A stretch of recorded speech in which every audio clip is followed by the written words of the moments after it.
সময়টা ছিল ২০১৮ সালের ২৩ জুন। থাইল্যান্ডের চিয়াং রাই প্রদেশের ওয়াইল্ড বয়েস নামের একটা ফুটবল টিমের ১৩ জন বাচ্চা সেখানকার বানচং গ্রামের একটি মাঠে অনুশীলন করছিল। তাদের সাথে ছিল টিমের সহকারী কোচ এক্কাফন। তিনি মাঠের বাইরে দাঁড়িয়ে থেকে ওই ১৩ জন বাচ্চাকে অনুশীলন করাচ্ছিলেন। অনুশীলন শেষে আনন্দ নামের একটি ছেলে সবাইকে জানায় আজকে তার জন্মদিন। তাই সেই আনন্দে টিমের সবাই মিলে সিদ্ধান্ত নেয় সেখানকার থাম লুহাং গোয়ায় ঘুরতে যাবে। টিমের সকল প্লেয়ার আর কোচ ঘুরতে যেতে রাজি হলেও লেক নামের একটি ছেলে ব্যক্তিগত কারণে যেতে পারে না। তাই কোচ আর বাকি ১২ জন বাচ্চা প্লেয়ার গুহার উদ্দেশ্যে বেরিয়ে পড়ে। স্থানীয়রা বলে এই গুহার ভেতরে নাকি বাস করে এক প্রাচীন আত্মা। তবে ছেলেগুলো এই গল্পে বিশ্বাস করে না। তাদের কাছে এটা ছিল এক রোমাঞ্চকর অ্যাডভেঞ্চার। এরপর দুপুর ৩টার দিকে তারা গুহায় পৌঁছায়। ভেতরে ঢোকার আগে তারা ধর্মীয় রীতি মেনে সৃষ্টিকর্তার কাছে প্রার্থনা করে। প্রার্থনা শেষে তাদের সাইকেলগুলো গুহার সামনে রেখে এক এক করে তারা গুহার ভেতর প্রবেশ করে। এই গুহাটির দৈর্ঘ্য ছিল প্রায় ১০ কিলোমিটার। বিভিন্ন টানেল, সরু রাস্তা আর উঁচু নিচু পাথরের চেম্বার মিলিয়ে এটি ছিল ভয়ঙ্কর এক গুহা। শুকনো মৌসুমে এখানে অনেক পর্যটক ঘুরতে আসতো। তবে বর্ষাকালে এই গুহাই হয়ে উঠত ভয়ঙ্কর এক মৃত্যুর ফাঁদ। কারণ বর্ষাকালের ভারী বৃষ্টিতে গুহার ভেতরে সরু রাস্তাগুলো পানিতে ডুবে যেত। ফলে পানি ভর্তি এই গুহায় একবার আটকে গেলে বের হওয়া প্রায় অসম্ভব। যাই হোক, গুহায় প্রবেশ করার পর ছেলেগুলো ভেতরের সৌন্দর্য দেখে বেশ এক্সাইটেড হয়ে পড়ে। এরপর ছোট ছোট সরু পথ পাড়ি দিয়ে তারা গুহার ৮০০ মিটার ভিতরে চেম্বার ৩-র মধ্যে প্রবেশ করে। গুহায় ঢোকার কিছুক্ষণের মধ্যেই বাইরে হঠাৎ করে ভারী বৃষ্টিপাত শুরু হয়। এই বৃষ্টি ছিল মৌসুমী এবং সাধারণত এই বৃষ্টি জুন জুলাইয়ের মাঝামাঝি হতো। কিন্তু হঠাৎই ভারী বৃষ্টিতে পাহাড়ের পানি গুহার ভেতরে ঢুকে গুহাটি প্লাবিত করতে শুরু করে। বাইরে যে প্রবল আকারে বৃষ্টি হচ্ছিল, বাচ্চাদের সেদিকে কোনো খেয়ালই ছিল না। ফলে সামনে আগাতে আগাতে তারা গুহার আরো ভেতরে প্রবেশ করে। এভাবেই সারাদিন ভারী বৃষ্টিপাত হয়। দুপুর গড়িয়ে সন্ধ্যা নামলে বাচ্চাগুলোর পিতামাতা আনানের বার্থডে পার্টির আয়োজনে উপস্থিত হয়। সেখানে আসলে তারা কেউ তাদের সন্তানকে দেখতে পায় না। এতে তারা অনেকটাই চিন্তায় পড়ে। প্র্যাকটিস শেষে তাদের সন্তান বাড়িতেও ফেরেনি, আবার এখানেও নেই। তাহলে তারা কোথায় গেল? তখন লেক তাদেরকে জানায় প্র্যাকটিস শেষে সবাই থাম লুয়াং গুহায় ঘুরতে গিয়েছিল। একথা শুনে কয়েকজন গার্ডিয়ান তখনই গুহায় আসে এবং দেখতে পায় তাদের সন্তানদের সাইকেলগুলো গুহার সামনে পড়ে আছে। তা দেখে গুহার ভেতরে প্রবেশ করতে ধরলে গুহায় দায়িত্বে থাকা দুজন লোক তাদেরকে আটকায় এবং বলে সারাদিনের ভারী বৃষ্টিপাতে গুহাটি পুরোপুরি প্লাবিত হয়েছে। এই কথা শুনে গার্ডিয়ানরা বাচ্চাদের আটকে পড়ার ঘটনা তাদেরকে খুলে বলে। আর সঙ্গে সঙ্গে এই ঘটনা সেখানকার গভর্নরকে জানানো হলে বাচ্চাদেরকে উদ্ধারের জন্য থাইল্যান্ডের নেভি সিলের ডুবুরিরা গুহায় আসে। নেভি সিলের এই ইউনিটে থাইল্যান্ডের সেরা ডুবুরিরা ছিল। তারা তখন প্রস্তুত হয়ে উদ্ধার অভিযান শুরু করে। আর বাইরে গভর্নর সাংবাদিকদের আশ্বাস দিয়ে বলে তারা যে কোনো মূল্যে আটকে পড়া বাচ্চাদের জীবিত উদ্ধার করবে। কিন্তু আটকে পড়া বাচ্চাদের গার্ডিয়ানরা বেশ আতঙ্কে ছিল। তারা ভাবতেও পারেনি তাদের সন্তানদের সাথে এমনটা ঘটবে। এরপর রাত ১টার দিকে নেভি সিলের ডুবুরিরা গুহার ৮০০ মিটার ভিতরে চেম্বার ৩-র মধ্যে প্রবেশ করে। সেখানে প্রবেশ করার পর গুহার ভেতরের পানি দেখে তারা বেশ হতভম্ব হয়ে পড়ে। এই অবস্থায় ডাইভ করার ফলে তাদের একজন ডুবুরি আহত হয়ে পড়ে। ফলে নেভি সিলের ডুবুরিরা রেস্কিউ মিশন অ্যাভয়েড করে বাইরে আসে। ফলে দেশ সেরা ডুবুরিদের এমন ব্যর্থতা দেখে গার্ডিয়ানরা আরো ভেঙে পড়ে। এরপর আটকে পড়ার দ্বিতীয় দিনে গুহার বাইরে বড় বড় ক্যাম্প বসানো হয়। দেশের নামকরা ডুবুরিদের পাশাপাশি থাইল্যান্ডের সকল ইউনিটকে সেখানে আনা হয়। আর সেচের মাধ্যমে গুহার পানি বের করার চেষ্টা করা হয়। তখন ব্যাংককের ওয়াটার ইঞ্জিনিয়ার থার্নেট নাতিশ্রী গুহার ভেতরের পানি দেখে চিন্তিত হয়ে পড়ে। সেজন্য একজন গ্রাম্য লোকের সাহায্য নিয়ে তিনি পাহাড়ের উপরে আসেন। সেখানে এলে দেখতে পান পাহাড়ের ছোট ছোট ছিদ্র দিয়ে গুহার ভেতরে পানি ঢুকছে। তাই স্থানীয় গ্রামবাসীদের নিয়ে তিনি গুহায় ঢোকা পানির পথগুলো বন্ধ করেন এবং বড় বড় পাইপ ব্যবহার করে পানি সরিয়ে ফেলার সিদ্ধান্ত নেন। কিন্তু এখানেও একটা সমস্যা ছিল। তাই গভর্নরকে একথা জানিয়ে গ্রামবাসীর সাহায্য নিতে বলেন। পাহাড়ের পানি সরিয়ে ফেলতে তাদের আশপাশের জমি ব্যবহার করতে হবে। তাই গভর্নর জমির মালিকদের একত্র করে তাদের সহযোগিতা চায়। জমির মালিকরা তখন বুঝতে পারে তাদের আবাদি জমির ফসল পুরোপুরি নষ্ট হয়ে যাবে। কিন্তু তারপরেও বাচ্চাদের কথা চিন্তা করে তারা জমি ব্যবহারের পারমিশন দেয়। এরপর বড় বড় পাইপের মাধ্যমে পাহাড়ের পানিকে সরিয়ে ফেলা হয়। তারপর উদ্ধার অভিযানের ৫ দিনের মাথায় থাই নেভি সিল উদ্ধার অভিযানে যখন পুরোপুরি ব্যর্থ হয়, তখন থাইল্যান্ডের সরকার ব্রিটিশ ডুবুরিদের কাছে সাহায্য চেয়ে বসে। তখন দুজন ব্রিটিশ ডুবুরি রিক এবং জন সেই উদ্ধার অভিযানে সামিল হয়। তারা সামিল হওয়ার প্রথম দিনেই ভারী বৃষ্টির মধ্যেই গুহার ভেতরে যাওয়ার সিদ্ধান্ত নেয় এবং গুহার ভেতরে ঢুকতে গেলে থাই নেভি সিল প্রধান তাদেরকে এমন অবস্থায় ভেতরে ঢুকতে নিষেধ করে। তিনি চাইছিলেন না উদ্ধার অভিযানে অংশ নিয়ে বাইরের কেউ মারা যাক। তাই ভ্যান নামের একটি লোক তাকে জানায় গভর্নর তাদের তাদেরকে গুহায় ঢোকার পারমিশন দিয়েছে।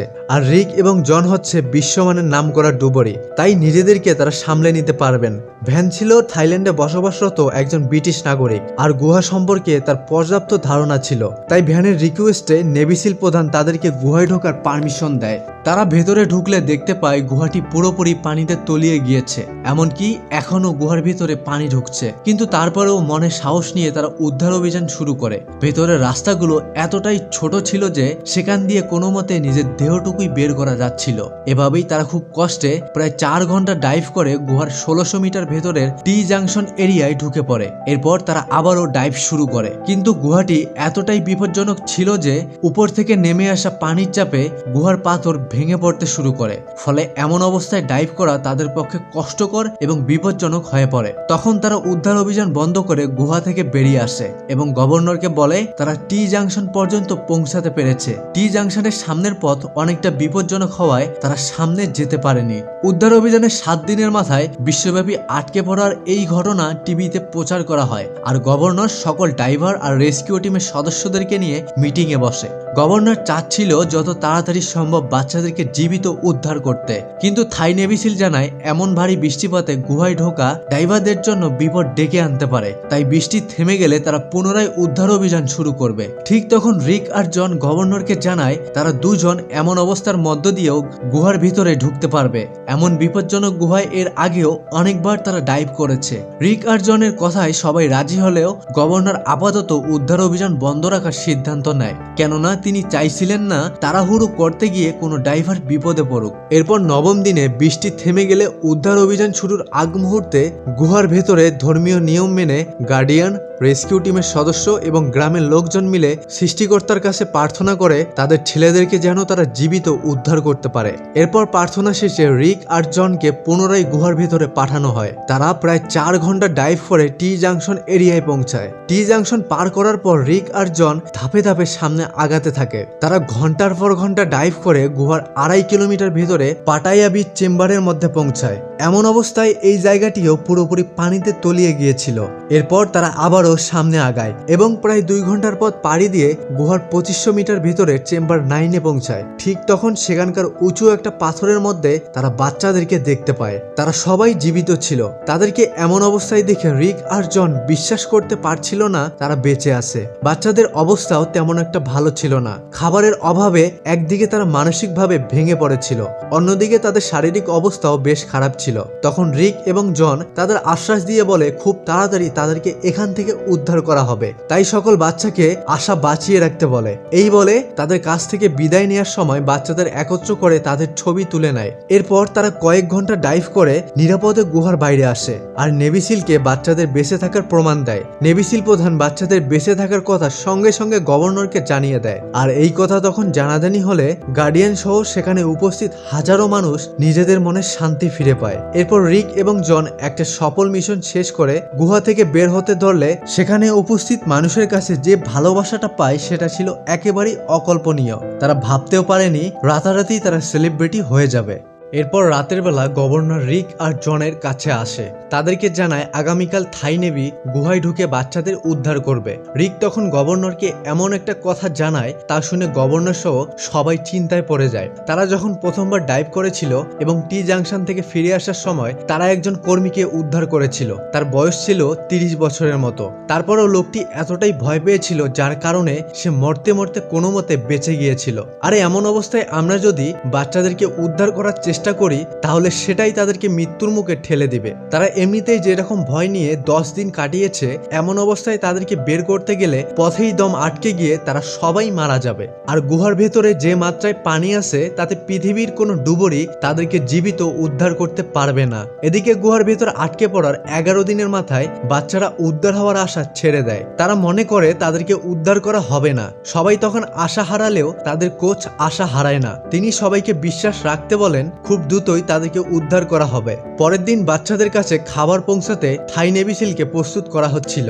তখন রিক আর জন সেখানে এসে তাদেরকে গুহা সম্পর্কে ধারণা দেয় আর সাবধানে এবং নিরাপদে ডাইভ করতে বলে। এরপর থাই নেভি সিলের ডাইভাররা রিকের পথ অনুসরণ করে গুহায় ডাইভ করতে শুরু করে। টানা 7 ঘন্টা ডাইভ করে নিরাপদে তারা বাচ্চাদের কাছে পৌঁছায় এবং তাদেরকে খাবার দেয়। বাচ্চারা সেই খাবার খেয়ে নিলে থাই নেভি সিলের একজন ডাক্তার তাদের মেডিকেল চেক আপ শুরু করে। এদিকে গভর্নর গার্ডিয়ান সহ উপস্থিত লোকজনকে জানায় তারা খুব দ্রুতই বাচ্চাদেরকে উদ্ধার করবে।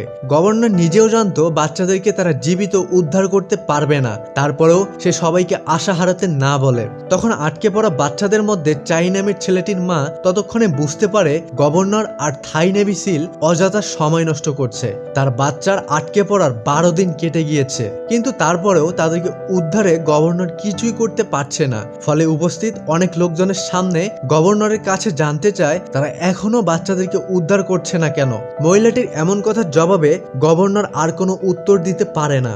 বিষয়টা তখন রিক আর জনের চোখে পড়ে। তারা গার্ডিয়ানদের এমন দুর্দশা দেখে অনেকটাই চিন্তায় পড়ে। তখন রিকের মাথায় বাচ্চাদেরকে জীবিত উদ্ধারের একটা আইডিয়া আসে। তাই জনকে জানায় তাদের বন্ধু হ্যারিসকে এখানে আনা উচিত। জন তখন বুঝে যায় রিক কিসের প্ল্যান করছে।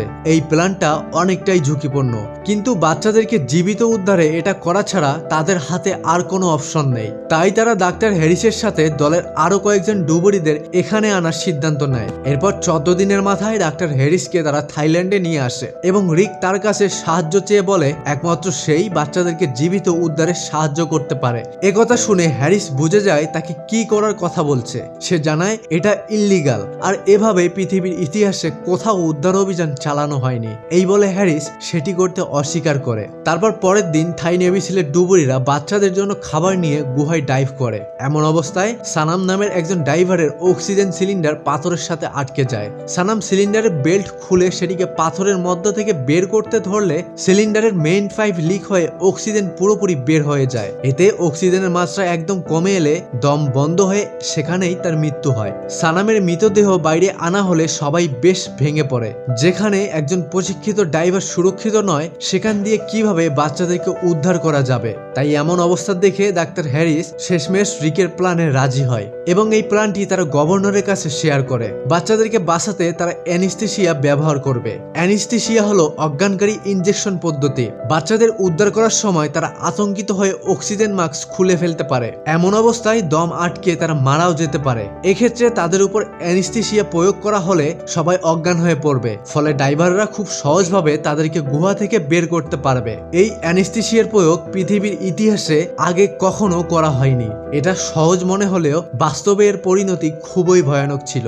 এর পরিমাণ 1 মিলিগ্রাম কম বেশি হলে বাচ্চারা ওভারডোজের কারণে মারা যাবে। তাই এই প্ল্যানটি ঝুঁকিপূর্ণ হওয়ার কারণে গভর্নর এটা করতে নিষেধ করে। কিন্তু থাই মিনিস্টার চাইছিল না তাদের বাচ্চারা সাহায্যের অভাবে মারা যাক। তাই বিপদের কথা না ভেবে তিনি ড্রাইভারদের খুব তাড়াতাড়ি এই প্ল্যানের কার্যক্রম শুরু করতে বলে এবং সিদ্ধান্ত নেয় এই প্ল্যানটির কথা তারা সবার থেকে গোপন রাখবে। এরপর 16 দিনের মাথায় রিক, জ্যাসন এবং ক্রিস নামের দুজন অভিজ্ঞ ড্রাইভারকে থাইল্যান্ডে নিয়ে আসে। পুরো ব্রিটিশ টিমের 5 জন অভিজ্ঞ ডুবুরি এবং থাই নেভি সিলের সদস্যরা মিলে বাচ্চাদেরকে উদ্ধারের শেষ চেষ্টায় নেমে পড়ে। তারা কয়েক ঘন্টা ডাইভ করে নিরাপদে বাচ্চাদের কাছে পৌঁছাতে পারে এবং প্রথমে তারা 4 জন বাচ্চাকে উদ্ধারের সিদ্ধান্ত নেয়। প্রথমে চাই নামের ছোট ছেলেটিকে অক্সিজেন মাস্ক পরানো হয়, কিন্তু মাস্কটি অনেক বড় হওয়ায় সেটি তার মুখে খাপ খাচ্ছিল না। তাই চাইকে বলা হয় তার জন্য ছোট মাস্ক এনে তাকে উদ্ধার করা হবে। এরপর অন্য আরেকজন বাচ্চার উদ্ধারের প্রস্তুতি নেওয়া হয়। তাকে ডাইভ স্যুট পরানোর পর তার হাত বাঁধা হয় এবং তার উপর ডাক্তার হ্যারিস অ্যানেস্থেসিয়া প্রয়োগ করে। অ্যানেস্থেসিয়ার প্রয়োগে ছেলেটি